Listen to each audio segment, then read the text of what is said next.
All right, what is up, everybody? Welcome back to the Best Self Blueprint. So, as you all know, the mission of this podcast is to bring on people who have the knowledge, insights, and experiences that'll help you pursue the best version of yourself, whatever that means to you. So, this next guest is one of the most well-studied spiritual leaders I've had the opportunity of learning from and partaking in a variety of spiritual practices with, which we will talk about. He has spent decades learning how to help himself and others evolve to their greatest potential by overcoming limitations and activating their gifts, skills, and talents. His gift for teaching has been with him from his career as a public school educator to now helping countless others pursue their best self. So now let's welcome Tom Kotlarek. How you doing? Hey, Trevor, thanks. Good to have you. Good to have you here, or good to be here as well. I'm excited to have this conversation, and let's dig in. All right. Thank you for that intro. So, absolutely. So, we both agreed the best place to start is by talking about the 4 agreements, but particularly one agreement, the first agreement, and the most important, which is be impeccable with your word. I feel like being on a podcast is the perfect practicing avenue for this. I feel like it's easy to use inefficient language, use incorrect language when you're trying to describe something or explain something. And so as someone who has practiced this and studied language, I think it'll be a really good thing to have you on here to keep me in check as I continue to go through the process of this. Well, let me at least say this much, Trev. And for those of you who might know Trevor from his podcasts or you work with him, you do have an excellent use of high vibrating language, an excellent use of the perspective that matters most, that matters around achieving your fullest potential. You know, people who don't know you or who do know you, they need to know that I'm giving you a huge endorsement because of your ability to think so well, meaning that you think some of the most important thoughts. Now, rather than using the word important, I'd rather use the word powerful. Powerful. So a lot of what I talk about has to do with power, which means strength to survive. And then, but more so, of course, strength to achieve to your highest ability. So the first agreement, being impeccable with your words, connects really, really well with that. And again, you are impeccable with your words. And why is that so important? Impeccable is the key word there. Impeccable means using the very best words, language to express what you want to express. Now, language, language expresses thought. Here's why this first agreement is so important. Reality, as we know it, this 3D realm, the material world, is literally being created by our thoughts. That's a very deep, maybe controversial thought, but it is true. That is the power of all of the human mind that is creating this reality. Therefore, if we want to live well, we should be using good thoughts, strong thoughts, thoughts that have a lot of energy to them, because it takes a lot of energy to live well. Life is challenging. We need strength to be able to meet those challenges. That strength comes from our thoughts, and our thoughts are expressed through our words and our language. So that's why Don Miguel says, be impeccable with your word, because essentially what he means is be impeccable with your thoughts, because thoughts create reality, and people like you and I want to create the best reality for ourselves around fulfilling our purpose and high achievement. right? And ultimately, happiness, joy, peace, right? So this is, I hope I've explained that well. You did. And so I guess like what I'm curious about is with the people that you help coach through all of the practices that you do, being impeccable with your word being one of them, how do you approach helping them be impeccable with their word? Does it start with your actual spoken word being more impeccable with that, and then that affects your thoughts? Or do you start with how they think, or like what's your approach to help people really move in that direction? Right. Good question. Well, essentially, it begins just the way I've spoken it now. I need to introduce to the person that it's their thoughts that are controlling their destiny, if you will, that are creating whatever life experiences they're having. So we start with that understanding, and now that becomes the cornerstone for our beliefs. Beliefs is an important part around thought. Beliefs are your collection of your thoughts that you operate from and that you therefore create your reality from.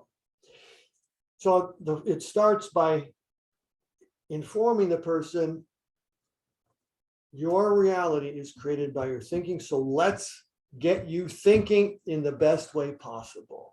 Mm.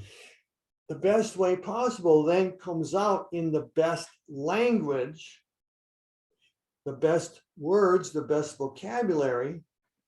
So what does that mean? The best language. Words have an energy charge to them. They have an energy force. They have power. Words have power. That's an important part to understand right out of the gate. And so we can talk about the idea that, let's give an example. Here we have table. Here we have the word table. If we stop and let ourselves wrap our head around the word table, we can feel a certain amount of energy in that word. If we think about the word sky or the word sun, or even the word tree, we can feel the difference in the power of that word, which is that thought. So therefore, some thoughts are more powerful than others. I guide people to think the most powerful thoughts. Now, let me say this, that power can be an uncomfortable word for people. And so it's really important to understand that one way we can identify power is love. Love is power. Love is an energy force, and it's a creative force, and it's a force that creates in a certain direction, which sustains life. That's power. Yeah. And so that was obviously, as you know, something else I wanted to talk about is one of our very first conversations was about purpose and like what our purpose is. And a big piece of how you invest your time and energy in this life is how to accumulate power for the purpose of not just enhancing your experience here, but also enhancing others. So you define power. What have you found to be some of the most effective practices in accumulating it? And then what are a few of the most profound ways you share that power? Are you connecting that to purpose as well? Yeah, let's go for it. Okay. So you spoke about sharing, but you began by saying about accumulating power. Yeah, because I feel like it's one of those things where you need to have something to be able to then give it away. So I feel like it all starts with, someone who feels powerless. How do they now begin the practice or accumulation of developing their power? Okay, well, that's really a really good question. There's a couple different ways to go at that. And the first way I would go at that is by having any person think about the idea of love. Like I just got done saying, power is love, love is power. And it is the essential power. And so I would encourage a person to contemplate love. What is love? Where do we find love? What does love feel like? What does love look like? How then do we express love or use love, right? I would get a person to really begin looking at that aspect, because to me, that is the most important purpose in life. And I take that from the message of Jesus, Yeshua, but his message is found in all the spiritual traditions. That message is love your neighbor as yourself. The message is do unto others as you would have them do unto you. There's a recognition that there is a higher power. When we talk about power, and you talk about how do you accumulate power or cultivate power, a question becomes, what is the ultimate power? And how do we know? And who has taught us about ultimate power? Well, all the spiritual traditions teach about some sort of ultimate power. And many times that power is then expressed through the word love and the concept and action of love. So I've just now touched on ultimate power, the source, but I'm connecting that to the whole idea of love and getting anybody to look at, how is love present in my life? How am I loving myself first? In America today, there is a tremendous lack of persons who know that we're supposed to love ourselves first. There's a tremendous lack of people who don't know how to love themselves. And there are many, many spiritual teachers who are out there who are teaching folks about self-love. And I've encountered many people that I've worked with who we need to begin with helping them love themselves. That's a huge kind of a shift in people's thinking. And we don't need to go into why that is or how that got there. But in terms of accumulating power, cultivating power, it's about studying love and what do you know of love and how are you loving, again, yourself, but then extending that to others. Well, and I feel like too, a big part of this, so if people are unaware, the opposite of love is fear. And when you're fearful, you're acting out of more or less a powerless state. You're acting out of a low vibrational state. And so the opposite of that is love. When you're acting out of love, you're acting out of a high vibrational state. So a powerful state. Is that fair to say? Well, yeah. So I know I see you're moving towards the idea of fear, but and so let's contrast that in a little bit though. So I want to give a second part of the answer about how do we accumulate or cultivate power. And that gets at a practice that I have involved myself with for 25 years, and that is shamanism.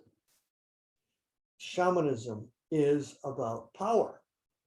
Shamanism is the body of knowledge that is the practice of the indigenous people all over the world. Every continent except Antarctica has people who were there naturally, native people.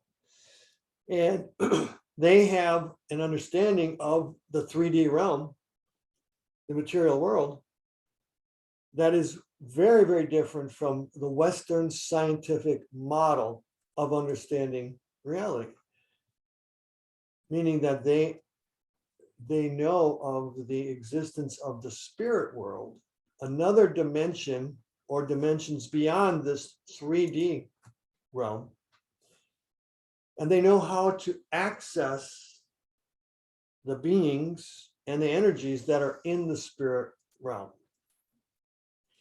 Those beings and those energies are a great source of power that are beyond, again, this earth realm. So I have studied and practiced shamanism for 25 years, and it's an important answer to give when you ask the question about how do we access power or accumulate power. Shamanic technique is for me, it's critical, and it's been a very, very central part of how I've learned to live really, really well in a very high functioning state, and action, and also then achieving levels of joy and peace through shamanic technique. I'll leave that there unless you want to say more. No, and the reason I really, really enjoy this idea of the only way you're going to untap and unlock true power, if you will, or enhanced power, is if you think of it outside of your physical self.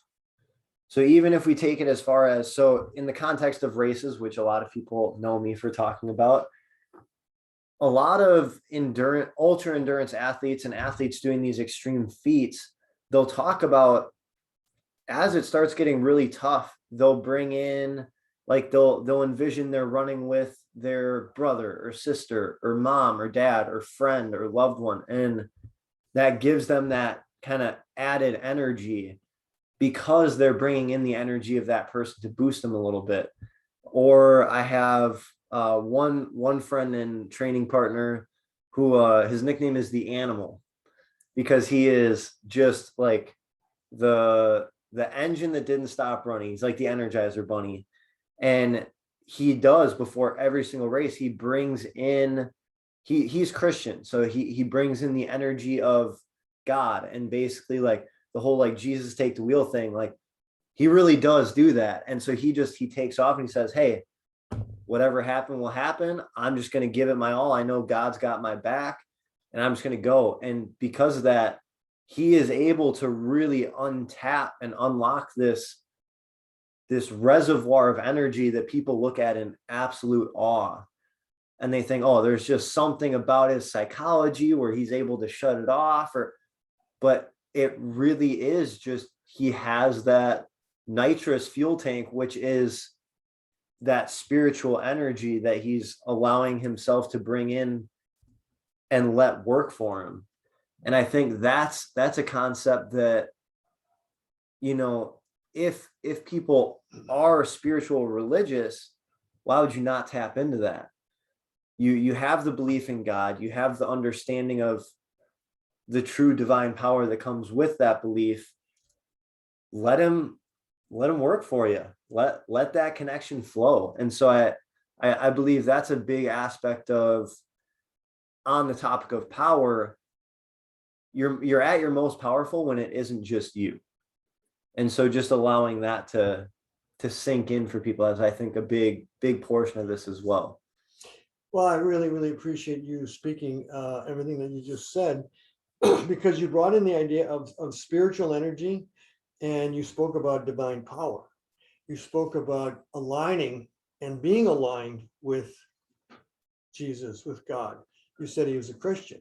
So I absolutely, fully agree with everything you said about what your friend does, because what is the ultimate source of power? What is the spirit world? The spirit world is about spirit. Well, what is spirit about? Spirit takes you to the idea of the greater power, the creator, the almighty, the great spirit, as the native people say. But you brought in the idea of spiritual energy and how this friend is accessing that energy because of his belief. Because that belief, that concept has a lot of power. So he is holding that belief in his mind. That is the thought that is now creating his reality, right? Going back to the impeccable words. He has aligned himself with the greatest source of power. And he's holding that in his thought. That is his belief system. And he's now, again, thinking it and using it to create the reality. But it's also very insightful that he says it'll be what it'll be. Mm, He has that trust that whatever the outcome is, it's not really all up to him. It's up to, however, divinity, divine power, Jesus is going to move him in that race, which takes us back now to something you began with when you spoke of purpose. What is the purpose of how he finishes that race? What is the purpose of him doing that race? Okay, so I'm kind of retracing some of what you spoke of. And you asked about accumulating power, and you spoke about then how do we share that power, and you connected that to the purpose. And so I would invite, your listeners to think about what is their purpose for whatever they're doing, whether it's working out at the gym here, or it's working a certain job, or it's helping their family live, or developing friendships, or doing volunteer work, protecting the environment, standing up for social justice, whatever they're doing. What is that purpose? When it comes to the high achieving aspects of life, I would offer that people need to dig into their purpose and ask themselves, what is my purpose for being here? I think there's a lot of Americans who've never asked themselves that question. And I don't know that they know the importance of asking themselves that question. And I don't know that they know what their purpose is. Once we dig into purpose, we start to get at the question of meaning. What is the meaning of life? Those are the questions, the philosophical, spiritual questions of why am I here? What is my purpose? What is this earth existence all about? And if you really want to get big and deep, how did this all get here? How did this all get here? Those are some of the questions that I dealt with all my life. And I know that those are philosophical questions that ultimately everybody will ask themselves if they come to a point where they want to know. yeah, absolutely. And I think too,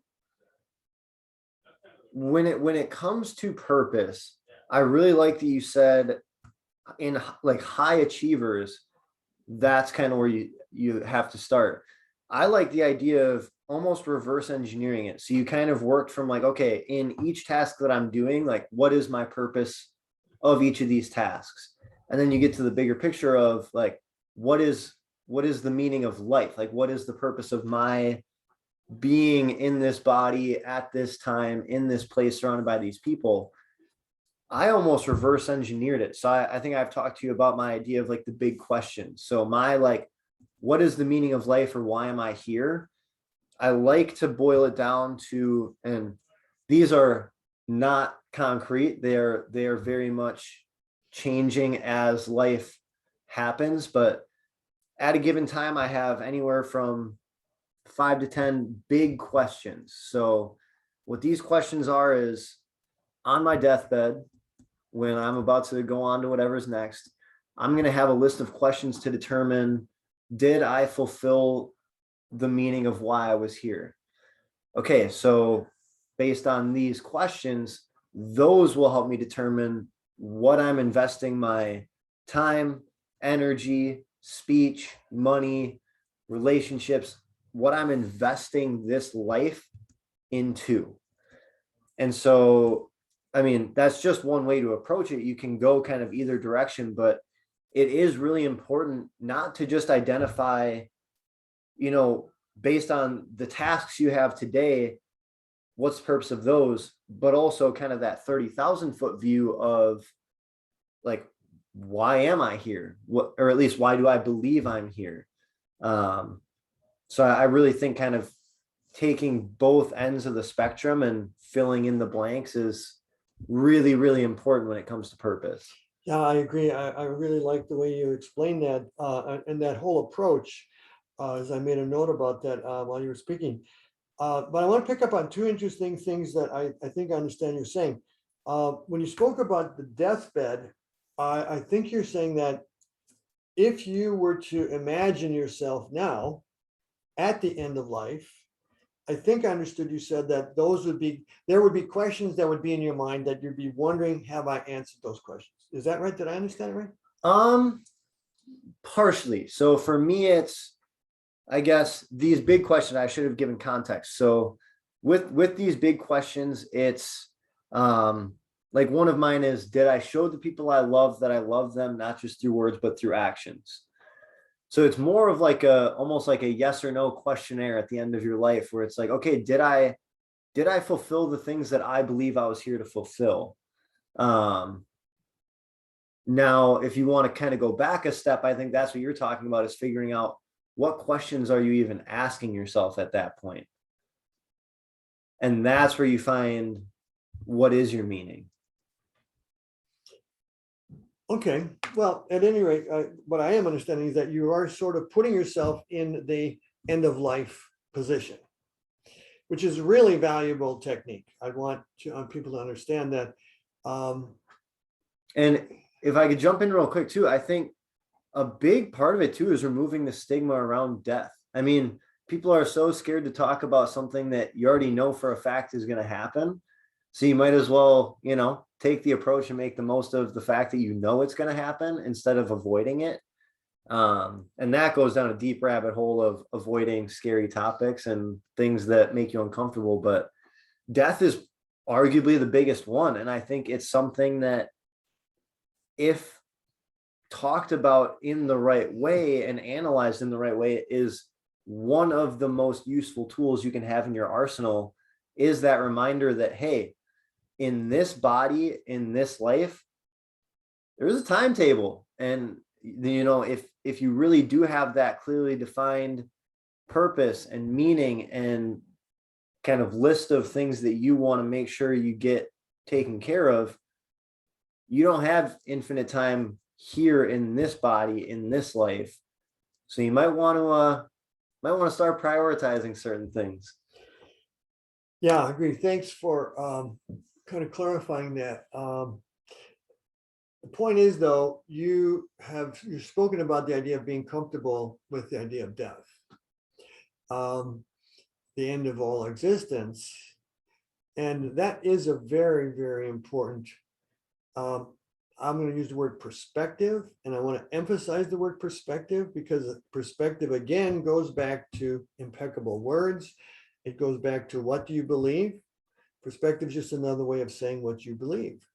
But you have taken on the perspective of, what am I going to be thinking when I die? So death is a reality for you, and it's not a scary one, like you said. But to have that perspective is very, very powerful, because it causes your mind to go into thinking about what really matters. What really matters. Trevor, that is so important and so valuable, what you're speaking, to have that perspective of life is finite here on this earth. So I agree with you when you talked about the questions, the essential questions that might be on your mind at the time of death. And I love what you said. Did I love well? Did I love well? Like I said before, when I would ask people to begin contemplating their power, their ability to live well and live strong, I had them contemplate love. And you came to that exact central idea. And so, there's no accident that you and I are on the same page. Thank you for speaking that. You also did say, however, as life happens, you used the words as life happens. And I'll pick up on that briefly, because you're right that life throws us curveballs, tough situations, disasters, natural disasters, however it goes, right? Why does that happen? Why does that happen to us? I believe my perspective is that those experiences cause us to seek more power. To seek more power. When I am challenged, I have to seek more power. How can I be strong in this challenge? How can I transcend, rise above this challenge, I need more strength. Now, that strength may come from study, from information, from thought, more thought, better beliefs, but it may also come from love. How do I love in this challenging situation? Two examples. My house is destroyed in a hurricane. How do I love? How do I love my neighbors whose houses may also be destroyed? How do I love myself? How do I move forward? I'm sort of now touching into the idea of community and sort of a collective love, which is another topic. But what's the appropriate way to love when my house has been destroyed? Another example is I'm in a conflict with my partner, my spouse, or my loved one. How do I love myself in this conflict? And how do I love my spouse or my partner in this conflict? Again, it's about the action of love and always being mindful. Mindful is a great word, right? Mindful of how am I loving in the good times and the challenging times. So yes, as life happens, we are meant to learn to love better. That's gain more power. Yeah, and so this is one of the most fundamental practices I have in my life, as you know, with the races I do and some of the crazier stuff that I've partaken, but also as a coach is I am very, very big on creating controlled challenges so that you can improve your power and figure out how to bring that loving energy into controlled challenge so that you get the practice for when the uncontrolled challenge presents itself. Yeah. And that, I think, there's so many different areas of life that, you know, require different locks to different keys, or different keys to different locks. So, you know, doing these controlled challenges in a physical situation is going to unlock a completely different kind of power than, you know, controlling yourself in an emotional situation, so that when an uncontrolled emotional challenge presents itself, you have the key for that lock. And I think there's similarities, but really at the end of the day, each situation presents a unique little nugget for you. And being able to diversify your power almost in that aspect is really, really necessary almost, if you really want to approach these situations as the optimal you, I guess. Yeah. Two things. It's very beautiful question and thought process here. Controlled challenges is a very, very wise technique. I don't know how many people get involved with that. It's wise in that it allows us to prepare, as you say, for those unexpected challenges. I just can't emphasize that enough. That putting yourself in that place of challenge is so valuable because of how it cultivates so many different factors like endurance, perseverance, persistence. But it also allows for insight into more powerful concepts, more powerful beliefs. When we're challenged, we probably do change some beliefs along the way. And here's the second piece about why that's so valuable. It takes us back to now what you introduced when you spoke the idea of fear. You were talking about fear and love being opposites.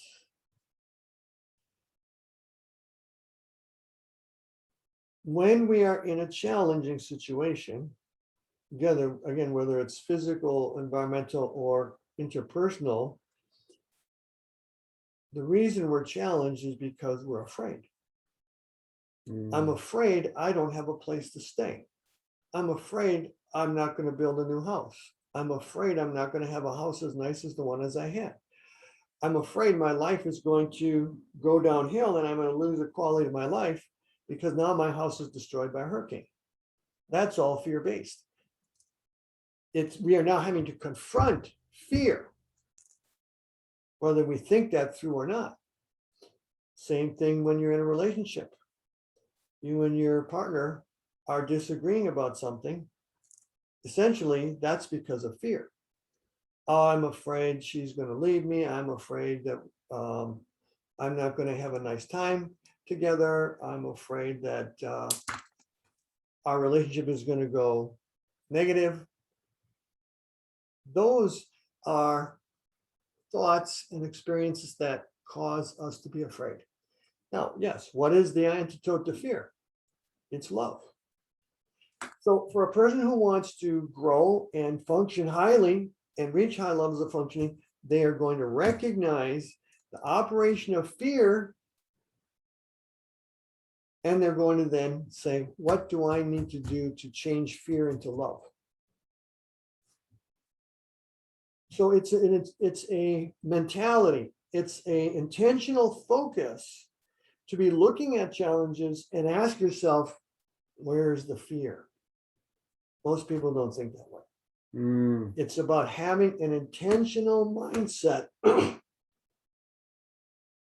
about why that conflict is there, what is causing that conflict, and being able to dig into those variables, elements, or dynamics of the conflict and to find where the fear is and confront yourself about the fear and say, oh, what am I going to do about my fear? Can I get over my fear? So that's a big conversation there. I don't know if I'm going to pick up on that. But let me at least go this far to say that fear comes from a belief that your needs are not going to be met. It comes down to need fulfillment. You know, the house is destroyed. I need shelter. I don't know what it's going to take. It might take me a tremendous amount of energy and work. I'm afraid I might not make it. Right? The need is for survival. The fear is there. I might not meet that need. And that really goes for all complex situations. I'm saying something very, very important to people here, because it's actually a template that anybody can use to look at, how do I grow? How do I become more loving? How do I fulfill my purpose for being here? Did I love well? By looking at those challenging circumstances and saying, where is my fear? What need is not being met? What need am I afraid is not going to be met? So simply, I'm talking about needs, need fulfillment. And when the need is threatened, there's fear. Now, can I deal with my fear? Can I bring love into the situation? And let me say, we are talking about love for oneself as well as love for the person we're having a conflict with. It's very important to keep that balance. Yeah, and it's a tough thing at first.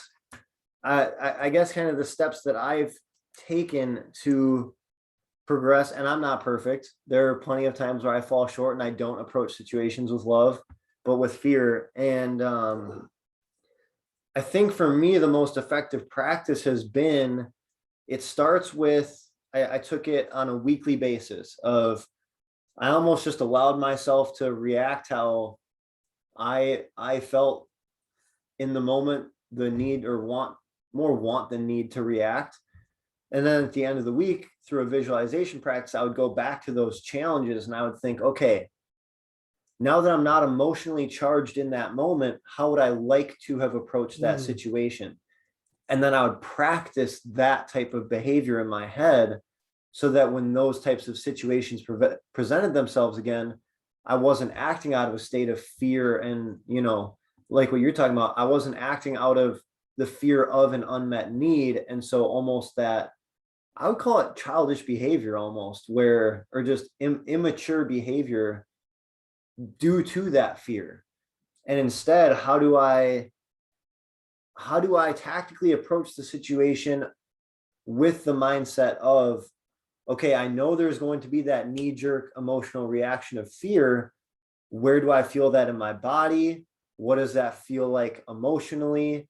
How do I sense that coming on so that I can meet it with grace, understand where it's coming from, and handle that properly before it ever meets the physical surface of how I interact with the conflict?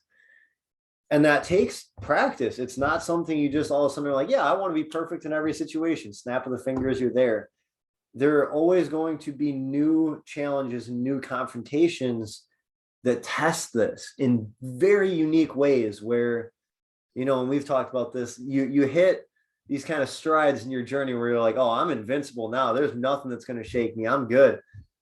And then, the divine just kind of slides over a little something in your timeline and shows you, oh no, there's always more to learn. And I say this all the time on here for all of you listening.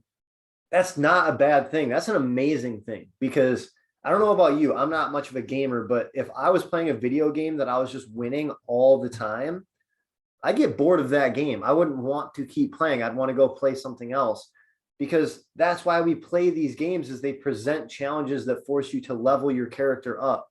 Same exact thing. The only difference is you are the character now and life is the game. And when you're able to put it in that context and approach it with that energy, you're able to bring in that love. You're able to bring in that gratitude. You're able to bring in this whole list of high vibrational energies and all of these accumulations of power that we're talking about. And then it just becomes, again, just this fun, evolving game of, okay, how am I going to celebrate the things that have gone well? How am I going to approach the challenges that are, testing me in a new way? And it really just becomes a fun, exciting adventure, as opposed to like what you're talking about, where people are kind of trapped almost in that ever cycling, fearful, lacking state. Wow. Yeah. You really need to understand that what he just said is extremely correct. It's extremely valuable. It is the kind of mindset, mentality, perspective, the belief, and the thought that is impeccable, that generates power. What he just spoke of is so critical. So I really want you to pay attention to that. Replay it if you have to. But I want to pick up on just a couple ideas that are highlighting the process. And you spoke of it as a process. But you talked about knowing yourself in a complex situation or a challenging situation. And you talked about having done the inner work. And you spoke about using the technique of reviewing experiences of the day or the week, revisualizing them. We could call that reframing the memory, telling yourself a new story, a better story, which is language moving through your mind. Very, very powerful, clever technique. But you're speaking of doing the inner work. You talked about the body as well. So I want to emphasize embodiment, a huge concept for anybody who's going to be really living well, right? We live well, not just with our mind or not just with our hearts, but we really want to live well with our bodies. And so you spoke about that inner work, including noticing the impulses that arise. You didn't use the word impulse, but you said no, sensing what's up for you. What are you thinking about? Where is that thought coming from? Maybe asking yourself, is that fear-based? Is that loving? Is that thought that I want to say something strongly negative to someone who hurt me? Is the fact that I want to give someone the finger who just cut me off while I'm driving? right? Is that loving? I'm challenged, very, very minor kind of challenge, right? But I'm challenged, and is it loving for me to do that? Or ultimately, peace is, can we make peace with that person? Or if not even talk with them, but can we at least find inner peace with the fact that someone just cut me off while I'm driving?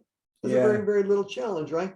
But the dynamics of that self-examination that you spoke of, that reflection, which is so important, that your technique is excellent. So again, I would call that inner work.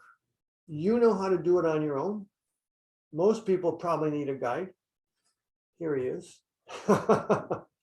Absolutely. And you referred to the idea of there's always more to learn. Please, people, have that perspective, have the growth orientation for your life. You will have a very happy life if you approach life with that foundational belief, that foundational perspective, that impeccable thought. And then you said the word adventure. How beautiful. Helen Keller said life is an adventure. Helen Keller couldn't hear, she couldn't see. Well, she couldn't even hardly talk, right? Yet she said life was an adventure. So she had developed and understood that perspective, that mindset that was so wise on your part that you just spoke. So we are on the same page, brother. Absolutely. So we're coming kind of down. We got about 15 minutes, but really I only have 2 questions left. So the first one, and this is sheer curiosity.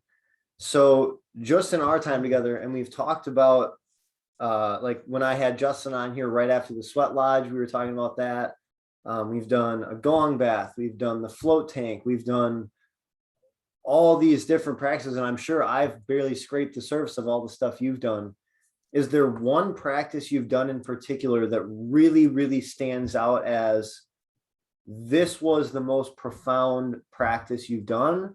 Or is there one that you recommend, I guess, most that people try? Yeah. So yeah, thank you. We'll dig into that, but I want to make sure before we close that we go back into the idea of purpose, because I really want to say a couple more things on that. Practices, yes. How interesting that Trevor and I first met at his meditation that he was leading here at Body by Design. I got to come because my son said, hey, there's a really cool guy leading meditation. You got to come and meet him. I said, yeah, of course I want to meet him.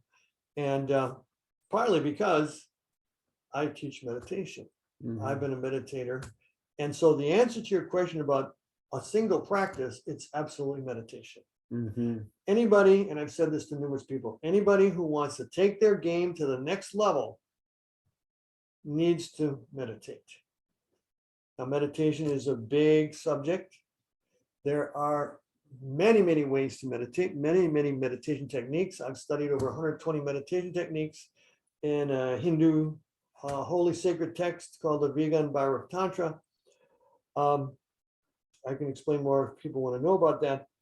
But I also have practiced, have been shown a practice of my own through my shamanic study.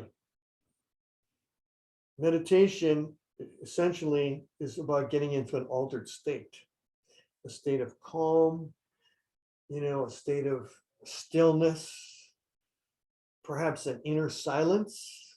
Not that you have to shut the mind off. That's not the point at all. I don't want anybody to think that that's what meditation is, because there's so many ways to meditate. But ultimately, we want to come to that sort of state of centered, calm, balanced, focused, clear presence. Presence. It's a beautiful word. So I would highly emphasize meditation, and you've got a great practice, you've got great techniques that you use in your class, and I'd love to share anything that I could for you or anybody. It's a very deep practice. It's not just sitting there and breathing. That's a great technique. That's a great way to start. Absolutely. It's all a person needs. Sit there and watch your breath and watch your body as it breathes, because that takes that into that inner work that you were speaking about that you do. So meditation is absolutely huge. Do you want to go on with that, or can we jump to purpose? Let's dive in. Yeah, let's make the most of purpose. Okay. So I want to invite people who are listening to this to think about, is there an absolute purpose? Is there a universal purpose that every human being actually has? Now, this is again a broad philosophical question. It connects to, is there a single meaning to life? Is there a single reason why every human being is here? Is there a single purpose? It gets at the idea of truth. That's another rabbit hole as you speak of it. Truth is very, very important to contemplate. You want to live well, contemplate truth and ask yourself the questions. Is there absolute truth? And what is absolute truth if it's there? Yep. And I think that's something too, because of our many amazing debates, I think truth is probably the thing you push back on me the most. Is there are a lot of things, as you can tell, that I'm very sure of. And because of that, I mistake them for the truth as opposed to my belief. And that's something that I think is a really good audit that everybody should do, is how you're living your life. Is that based on the truth, or is it based on your belief? If it's based on your belief, when was the last time you tested that belief? Because that was when I really hit a stride in my growth, is realizing, oh, this isn't the truth of how reality works. This is my belief on how reality works. I haven't tested this in a while. I've just accepted it and kind of, retreated from the curiosity around that area. And when you bring in, I mean, when do we typically learn and grow the most? As kids. When are we typically the most curious? As kids. And when you bring that childlike curiosity into every part of your life, you're going to continue to grow at a really rapid rate, because you're questioning things at a new level. And so I think that's just my little tidbit to add into that. Well, again, Trevor knows what he's talking about. So I'm going to echo the idea of curiosity. Childlike curiosity is essential. Now, I've studied healing practices for 25 years as well. So I do healing work and I practice the healing arts for people.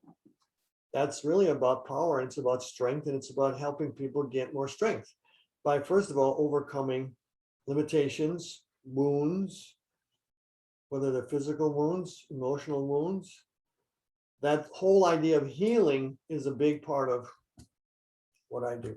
And it's a big part of empowerment. I'm sorry. It's about power and empowering people. We empower them by helping them get over their wounds or their limitations. Curiosity is huge.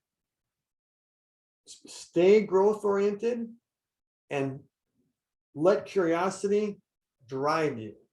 Wonder and curiosity. Always be wondering. Let your growth orientation be about yourself. Study yourself. How am I interacting in the world? How am I performing in the world? How am I perceiving the world? Well, perceiving, that's true, but that's a little different angle there. So I'm going with curiosity, growth orientation, self-study. And I'm echoing what you said about all of that. Another way, when I'm going back to truth, when you asked about practices, so we have meditation, and I could actually say that truth seeking could be a practice. It could be a practice. And in fact, how beautiful. I have spent many, many hours seeking the truth in meditation. So the two of them go hand in hand. Two birds, one stone. And they're all about power. Yeah. And they're all about living well. I love it. I do too. And it's, I mean, it really is. It can be a very, very profound practice, as we both know. It can also be a very simple, relaxing practice that doesn't take long at all. My advice to people is always, if you can brush your teeth twice a day, you can meditate, because that's about how long it should take you, unless you're really kind of diving deep. But we'll start with snorkeling and then go into scuba diving. But my last question, we'll wrap it up here just because we're both on a bit of a timetable, is, and this is a question I ask every person who comes on my podcast, again, mostly for my sheer curiosity. So for you right now in your life, what's the next step in you pursuing your best self? Well, that's a great question. And it really goes back to purpose. And it goes back to where I was hoping I could get to when it comes to purpose, because I asked the question about, is there an ultimate purpose for every human being? And my answer to that question is yes, there is. I believe it is a truth that every human being is here on earth for the same purpose. And that purpose is to learn to love better. Connecting with exactly the question you asked for end of life. Did I love well? That is the purpose of life, to learn to love. Now, take that one step further, and this is the answer into your question. We love well when we serve the other person. That doesn't mean we make ourselves less. That simply means we do what we can to empower, uplift, support the other person's life, that they will live well. So the answer to your question is, what will I do next? I will serve in more ways, with more people. As a point of fact, tonight I'm going to be teaching a new woman meditation. She's in North Carolina. We're going to be on Zoom, and I'm going to begin to take her into meditation that's going to allow her to become more stable, more secure, more certain, more confident, and more loving in her life. So I'm going to be nice to people in wherever I meet them. But always the idea is, how can I serve this person? Even if it's just saying a nice thing to them or asking them how their day's going. That's an act of service. Just a simple kindness, right? An interpersonal, simple kindness, a gesture of, I recognize that you're here and you're important and I care about you. How can I communicate my care for anybody who I'm dealing with? That's the answer. Yeah. Oh, and let me say one other thing. Yeah, go for it. And so how do I communicate and express my care? Touches into one of my favorite quotes from, of course, one of the best artists in the world, Vincent van Gogh. And it gets at the type of thinking we need in order to live well. We haven't touched on that yet. Van Gogh said this. He said, the most artistic thing in life is to love people. Van Gogh was an awesome artist, and artistry is in knowing how to love people well. What does that take? It takes creativity. What's loving for you may not be loving for the other person. And so it's a beautiful, beautiful idea about another type of thinking, creativity, that allows us to live well in that state of adventure from the point of curiosity. I'm curious, how can I love you well? How can I love that person well? Creativity.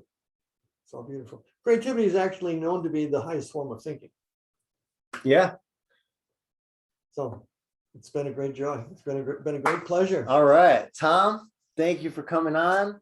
Everybody who's listening, who has gotten to this point, as always, I have so much respect for anyone who's investing their time in listening to conversations like this, who are looking to grow, looking to learn, looking to love better. So thank you for staying tuned, for listening. If you know someone who could benefit from this talk, which is just about every human being on the planet, share this with them. Share this with your community. If you have questions about anything we talked about, or comments, agreements, disagreements, words of wisdom, there is a comment section. Put it in there. And then if you enjoyed this video, that is why there is a like button. Again, free resource. I don't expect to get paid. I don't try to get paid. I simply want this information from these people to get out to as many of you as possible. So share it, like it, do whatever you got to do. Thank you for listening, and we will catch you next time.